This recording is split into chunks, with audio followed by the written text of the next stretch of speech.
मैं डॉक्टर देवेंद्र कुमार मिश्र, सहायक professor, JLS college Majhauliya, West Champaran, department of history. बच्चे, आज हम आप लोगों से संक्षिप्त में कुछ बातों पर चर्चा करेंगे और सिंधु घाटी सभ्यता से संबंधित कुछ चर्चा करेंगे। सिंधु घाटी की सभ्यता की कुछ विशेषताएं आप बताएं। इस सारी बातों पर हम आपसे प्रकाश डालेंगे।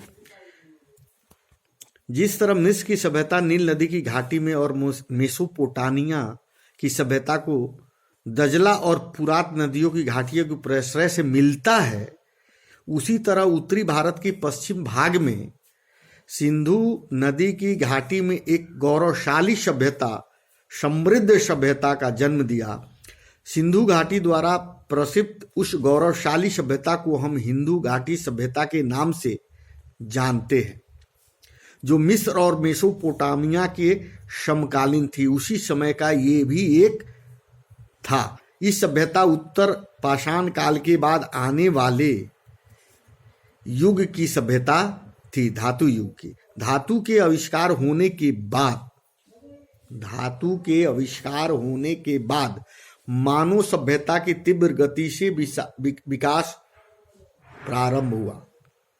सिंधु घाटी की सभ्यता ताम्रयुगीन सभ्यता थी। क्या थी? हिंदू घाटी की जो सभ्यता थी वो ताम्रयुगीन सभ्यता थी, क्योंकि पीतल तथा अन्य धातुओं के अस्त्र के अतिरिक्त वहां तांबे का अधिक प्रचलन था। उस समय किस समय? सिंधु घाटी सभ्यता के समय सब धातुओं के साथ साथ तांबे का अधिक महत्व था। सन 1920 से 22 ईस्वी में मोहनजोदड़ो और हड़प्पा में पुरातत्व विभाग की देखरेख में, भारत के पुरातत्व विभाग के देखरेख में खुदाई हुई, जिसमें भाग लेने वाले में आर.डी. बनर्जी, दयाराम साहनी और श्री जॉन मार्शल प्रमुख थे।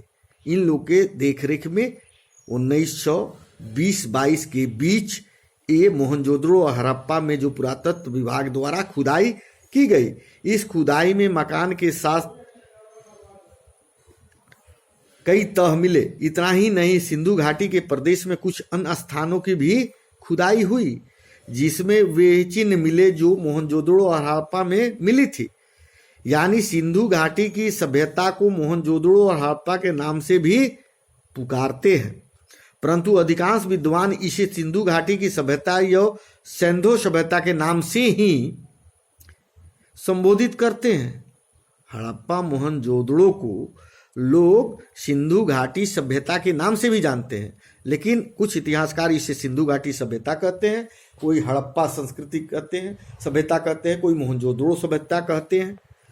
विश्व की समकालीन सभ्यताओं के अध्ययन के पश्चात कुछ इतिहासकारों का यह भी कहना है कि सभ्यता केवल सिंधु घाटी तक ही सीमित नहीं थी, वरन इसका विस्तार अधिक नहीं तो कम से कम बलूचिस्तान तक तो अवश्य ही रहा होगा। इस सभ्यता का संबंध प्रत्यक्ष या परोक्ष रूप से मिस्र की सभ्यता, सुमेरिया की सभ्यता और नीलगिरी की सभ्यता से भी था। इस तरह प्राचीनता के दृष्टिकोण से सिंधु घाटी की सभ्यता या सिंधो सभ्यता को मानव सभ्यता का एक प्राचीनतम केंद्र माना जाता है, सबसे पुराना केंद्र माना जाता है। यद्यपि सिंधो काल के संबंध में कोई निश्चित समाप्ति नहीं दी जा सकती, फिर भी विभिन्न अनुसंधानों के आधार पर इतना तो अवश्य कहा जा सकता है कि 5000 वर्ष पूर्व इसका जन्म हुआ होगा।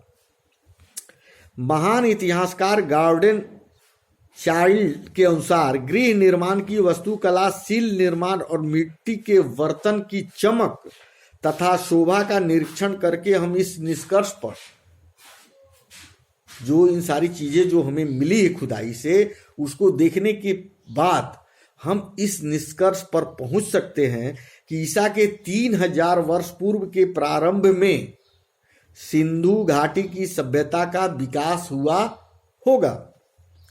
जहां तक सिंधु सभ्यता की स्वरूप की बात है, इसका स्वरूप शहरी था। क्या था? इस सभ्यता में, सिंधु सभ्यता जो थी, इसमें शहरी व्यवस्था की झलक हमें इस खुदाई के द्वारा मिलती है कि इसकी जो व्यवस्था रही होगी वो शहरी व्यवस्था रही होगी, ऐसा एक अनुमान है। यद्यपि सिंधु काल के संबंध में कोई निश्चित समय नहीं दी जा सकती, फिर भी विभिन्न अनुसंधानों के आधार पर जो 5000 वर्ष पूर्व हम इसका जन्म मानते हैं, वहां तक उस समय भी शहरी व्यवस्था वहां थी। स्वर्गीय पंडित जवाहरलाल नेहरू ने कहा था कि यह सभ्यता शहरी थी जिसकी व्यापारी वर्ग बहुत धनी था और उसके उत्कर्ष में इस वर्ग का महत्वपूर्ण योगदान था। किसने कहा था? पंडित जवाहरलाल नेहरू ने कहा था। पंडित जवाहरलाल नेहरू ने कहा था कि उस समय की जो सभ्यता थी, शहरी जो सभ्यता थी, वो काफी विकसित थी, व्यापारी वर्ग वहां का समृद्ध था, धनी था। यद्यपि यह प्रश्न है कि सिंधु सभ्यता के निर्माता या प्रवर्तक और निवासी कौन थे, अत्यंत ही जटिल और विवादास्पद है। फिर भी इस संबंध में मुख्यतः दो विचारधाराएं काफी प्रचलित है। प्रथम, सिंधु सभ्यता सिंधु नदी की सभ्यता यूरोप तथा एशिया दोनों महाद्वीपों को फैली हुई थी। सिंधु सभ्यता बेबीलोनिया में लियो गई थी। ठीक इसके विपरीत द्वितीय महान इतिहासकार प्रोफेसर हॉल के अनुसार सुमेरिया वालों ने अपनी सभ्यता भारत से ग्रहण की थी। क्या किया था? भारत का अनुसरण करके उन्होंने यहाँ की सभ्यता का अनुकरण किया था। वस्तुस्थिति के संक्षेप में इतना ही निर्विवाद सत्य है कि सिंधु घाटी की सभ्यता के अध्ययनोपरांत हम इतिहास के उस अध्याय को खोलते हैं जिसमें हमें विजेताओं और साम्राज्यों के विषय में नहीं उलझना पड़ता, वरन हम जनता के जीवन, उसकी कला, उसके साहित्य तथा उसके धर्म, उसके रहन सहन, जीवन शैली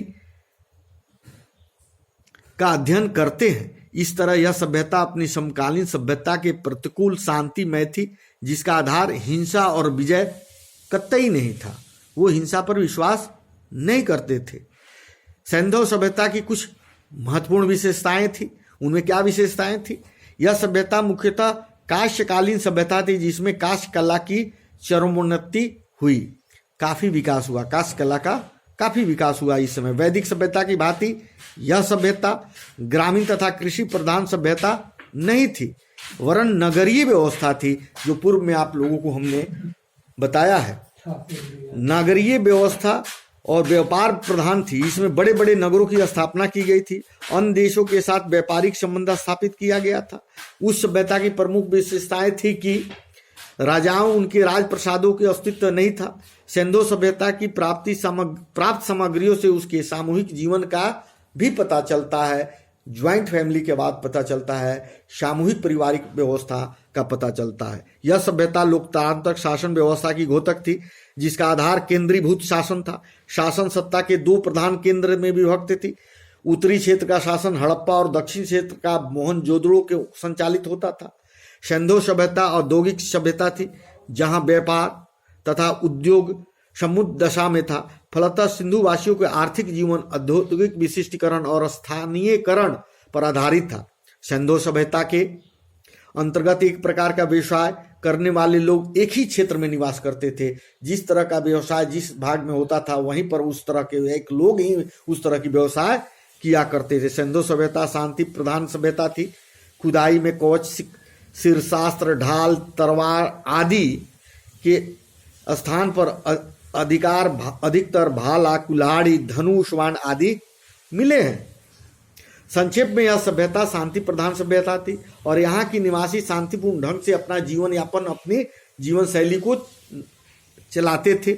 उसमें किसी तरह के लड़ाई झगड़े बहुत कम हुआ करते थे। शांति प्रिय लोग उस समय के थे।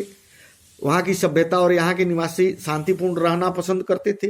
उपयुक्त अस्त्रों के प्रयोग से केवल आखेट और आत्मरक्षा के लिए ही किया जाता था, किसी पर युद्ध करने के लिए नहीं किया जाता था। सिंधु घाटी के निवासियों को लेखन कला का भी समुचित ज्ञान था। लिखने पढ़ने का ज्ञान उस समय था, यद्यपि मुहरों पर मिली कुछ लिपि से अभी तक यह निश्चय नहीं किया जा सका है कि भी इतना भी निश्चित रूप से कहा जा सके कि इस माध्यम द्वारा अपने विचारों का आदान प्रदान किया करते थे।